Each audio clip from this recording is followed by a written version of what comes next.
রাজনৈতিক আশ্রয় পাওয়ার মধ্য দিয়ে যদি আসলে কেউ সিটিজেন হয় তাহলে আসলে তিনি নিজ দেশে আসা যাওয়া করতে পারবেন কিনা? যেই দেশ থেকে আপনি বিতাড়িত হয়ে আসছেন সেই দেশে গেলে সতর্ক থাকবেন, কিন্তু আপনি অবশ্যই যাতায়াত করতে পারবেন। 62 ডেজ হয়েছে তিনি আমেরিকা এসেছেন, তার ওয়াইফ তাকে নিয়ে এসেছে, এখনো তিনি সোশ্যাল সিকিউরিটি কার্ড পাননি, তিনি এখন কি করতে পারেন? যদি আপনি গ্রিন কার্ড পেয়ে থাকেন, গ্রিন কার্ডটা নিয়ে যদি সোশ্যাল সিকিউরিটি নিকটবর্তী অফিসে যান, তারা আপনাকে একটা প্রসেস করবে, 1 থেকে 2 সপ্তাহ সময় লাগতে পারে। রাজনৈতিক আশ্রয় পাওয়ার মধ্য দিয়ে যদি আসলে কেউ সিটিজেন হয় তাহলে আসলে তিনি নিজ দেশে আসা যাওয়া করতে পারবেন কিনা?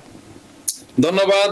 সিটিজেনশিপ যদি রাজনৈতিক আশ্রয়ের মধ্যে হয়, অবশ্যই সে আমেরিকার নাগরিক, কিন্তু আমরা সবসময় বলি যে দেশ থেকে আপনি বিতাড়িত হয়ে আসছেন সেই দেশে গেলে সতর্ক থাকবেন, কিন্তু আপনি অবশ্যই যাতায়াত করতে পারবেন। জি, আমরা টেলিফোন নিয়ে আসি। কে আছেন সাথে? হ্যাঁ, আসসালামু আলাইকুম। মনু ভাইয়ের কাছে একটা প্রশ্ন ছিল। আমি আমার বোনকে অ্যাপ্লাই করেছি 2007 জানুয়ারি মাসে, কিন্তু এখনো পর্যন্ত ইন্টারভিউ রিসিভ করেনি। কিন্তু আমি একটু একজন দর্শক বললো যে 2007 জুনে উনি ইন্টারভিউ মানে ডেট পেয়েছেন। এখন আমি খুব আপসেট, আমার বোনের তো অলমোস্ট 17 বছর হয়ে গেল। এখন তো কি করতে হবে? আমি পিটিশন হিসেবে মহিমা যদি আমাকে একটু বলতেন তাহলে উপকৃত হতাম। আর ও ডিকে হয়েছিল 2022 সেপ্টেম্বরে। জি, ধন্যবাদ। যদি ডকুমেন্টারি কোয়ালিফাই হয়ে থাকেন তাহলে আপনি জাস্ট ফলো আপ করতে পারেন, কন্টিনিউয়াসলি ফলো আপ করেন, এত শীঘ্র আপনার ডেট এনি ডে চলে আসতে পারে। আপসেট হওয়ার কিছুই নাই, ব্যাকলগ আছে। যদি আপনি ডকুমেন্ট পরে দিয়েছেন এজন্য হয়তো একটু লেট হচ্ছে, কিন্তু আপনি অবশ্যই চিঠি পাবেন অথবা ইমেল পাবেন ভেরি সুন। আপনি ডকুমেন্ট প্রিপেয়ার করেন যেগুলো এমবাসি নিতে হবে, ভয়ের কোনো কারণে আপনি যেহেতু ডকুমেন্টের কোয়ালিফাই হয়েছেন অবশ্যই আপনার ডাক আসবে। আচ্ছা, আয়ান আহমেদ মুন তিনি বলছেন 62 ডেজ হয়েছে তিনি আমেরিকা এসেছেন, তার ওয়াইফ তাকে নিয়ে এসেছে, এখনো তিনি সোশ্যাল সিকিউরিটি কার্ড পাননি, তিনি এখন কি করতে পারেন? সোশ্যাল সিকিউরিটি কার্ড যদি আপনি গ্রিন কার্ড পেয়ে থাকেন, গ্রিন কার্ডটা নিয়ে যদি সোশ্যাল সিকিউরিটি নিকটবর্তী অফিসে যান, তারা আপনাকে একটা প্রসেস করবে, 1 থেকে 2 সপ্তাহ সময় লাগতে পারে। অনেক সময় কি দেরি হয়, মানে উনি এখনো পাননি কেন? দেরি হতে পারে। আপনি চাইলে যদি গ্রিন কার্ড আপনার হাতে এসে থাকে, আপনি অবশ্যই গ্রিন কার্ডটা নিয়ে নিকটবর্তী সোশ্যাল সিকিউরিটি অফিসে গেলেই তারা আপনার প্রসেস করবে, বলে দেবে এটা কি অবস্থা আছে, অথবা নতুন করে অ্যাপ্লাই করতে পারে। আচ্ছা, জাহিদুল ইসলাম তিনি বলছেন তার কনসুলার প্রসেস ছিল বাংলাদেশে I-601A আফটার। আচ্ছা, তিনি ভিসা পিক করার পর তিনি যখন আমেরিকাতে ব্যাক করে তখন তিনি সোশ্যাল সিকিউরিটি নাম্বার পেয়েছে। এখন গ্রিন কার্ড পেতে কতদিন লাগতে পারে? তিনি $235 ফিও পে করেছেন এবং অলমোস্ট 1 মাসও হয়ে গেছে। যদি ফি দিয়ে থাকে অবশ্যই তাকে অপেক্ষা করতে হবে। এক্সাক্ট ডেট বলতে পারছি না, কোনটা 2 সপ্তাহ চলে আসে, কোনটা 2 মাস লাগে। আপনাকে ধৈর্য ধরে অপেক্ষা করতে পারেন, ইনকোয়ারি করতে পারেন। জি, আমরা আবারও টেলিফোনে চলে যাই। দর্শক কে আছেন সাথে? হ্যালো।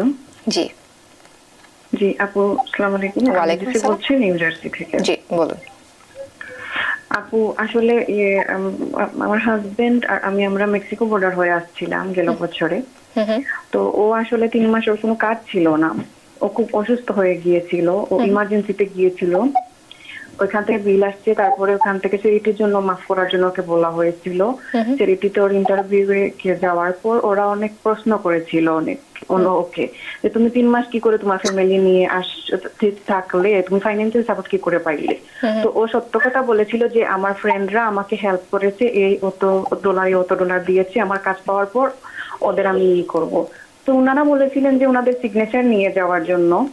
তো ওনারা সিগনেচার দিয়েছেন, কিন্তু এরপরে আবার ওই সিগনেচার নিয়ে যাওয়ার পরে ওনারা আবার বলেছেন যে ওরা যে তোমাকে টাকা দিয়েছে ওদের বাসার অ্যাড্রেসটা কোথায়, ওরা কি কাজ করে, এই ব্লা ব্লা ব্লা বুঝেছেন। তো মোস্ট অফ দ্য পিপল, কেউ আছে এখানে সিটিজেন, আবার কেউ আছে রিফিউজি। তো অনেকে ওনারা মনে করেন নিউ ইয়র্কে কেস আছে আর এখানে নিউ জার্সিতে ওনারা এসে কাজ করছেন। তো সেই হিসাবে ওনারা ওই ক্ষেত্রে ওনাদের অ্যাড্রেস বা মেন ইয়েটা দিতে ভয় পাইছিলেন।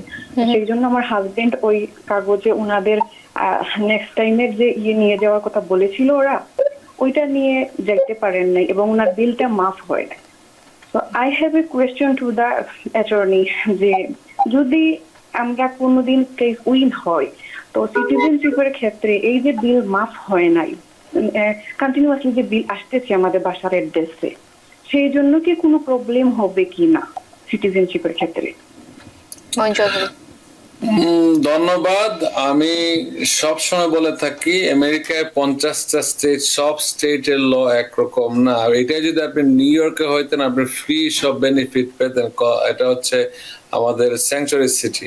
সো প্রত্যেকটা স্টেটের ল ডিফারেন্ট, প্রত্যেকটা স্টেটের ইন্টারনাল পলিসি ডিফারেন্ট, প্রতিটা সংস্থার হসপিটালের মেমো ডিফারেন্ট। সো আপনারা যদি এরকম হয়ে থাকে এটাকে খুব সম্ভব আপনার নামে এটা কালেকশন বিলে চলে যাবে। আপনি যখনই পারেন না কেন টাকা দিতে হবে। যদি তারা আপনারটা ওয়েভ না করে, আপনারটা যদি মাফ না করে, আপনি কিন্তু একটা সময় আপনাকে টাকা দিতেই হবে। অনেকে এই দেশে এমন নজির আছে আমেরিকান বর্ন সিটিজেন, আমেরিকা সারা জীবন আমেরিকায় থাকে, তারা চিকিৎসা খরচ দেওয়ার জন্য ব্যাংক্রাফট হয়ে গাড়ি বাড়ি সব বিক্রি করে নিঃস্ব হয়ে যাচ্ছে। কিছুই করার নাই, কারণ স্টেট তাদেরকে কোনো রেসপন্সিবিলিটি নিচ্ছে না।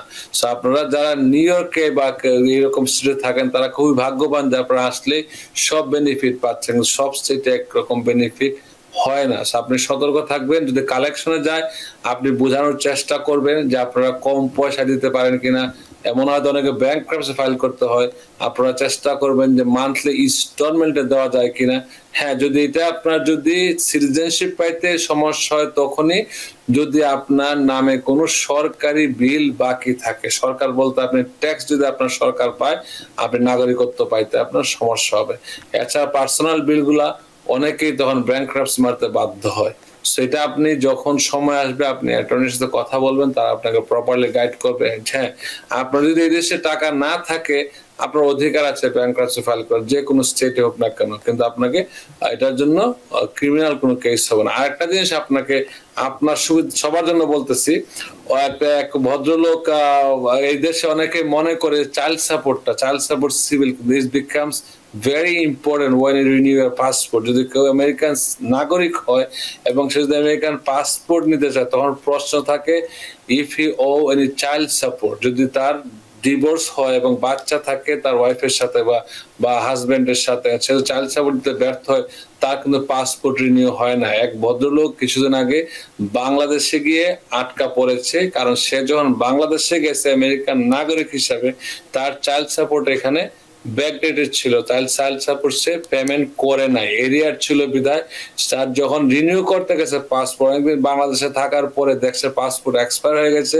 পাসপোর্ট রিনিউ করতে যখন গেছে সে এমবেসি তার পাসপোর্ট রিনিউ করে নাই। সে এখন বাংলাদেশে আটকা আছে, কারণ বাংলাদেশ সরকার, আমেরিকান সরকার পাসপোর্ট রিনিউ করবে না till unless সে চাইল্ড সাপোর্ট কমপ্লিটলি পেমেন্ট না করে স্যাটিসফ্যাক্টরিলি। সবাই সতর্ক থাকবেন, ভেরি ভেরি ইম্পর্টেন্ট। কিছু মাইনর জিনিস কিন্তু অনেকের জীবন বদলে যাবে এগুলোতে। আচ্ছা, উনি যে বিলটার কথা বলছিলেন, যে মেডিকেল বিলের কথা বলছিলেন, সেটা উনি পরবর্তীতে যখনই হোক তাকে শোধ করতে হবে। এই বিলটা কি সময়ের সাথে সাথে বাড়বে? এটার উপর কি কোনো ইন্টারেস্ট যোগ হবে কিনা, না এটা সেম বিলই থাকবে? এটা ডিপেন্ড করে যে সংস্থা তাকে বিলটা করেছে এই সংস্থার উপরে, তারা কি তাকে দয়া করবে কিনা। তারা কালেকশনে দিলে কালেকশনে time to time interest rate বাড়তে পারে, এটা ডিপেন্ড করে ওই সংস্থার উপরে। নিউ ইয়র্ক থেকে সম্প্রচারিত TVN 24 টেলিভিশন বিশ্বজুড়ে বাঙালির কণ্ঠস্বর।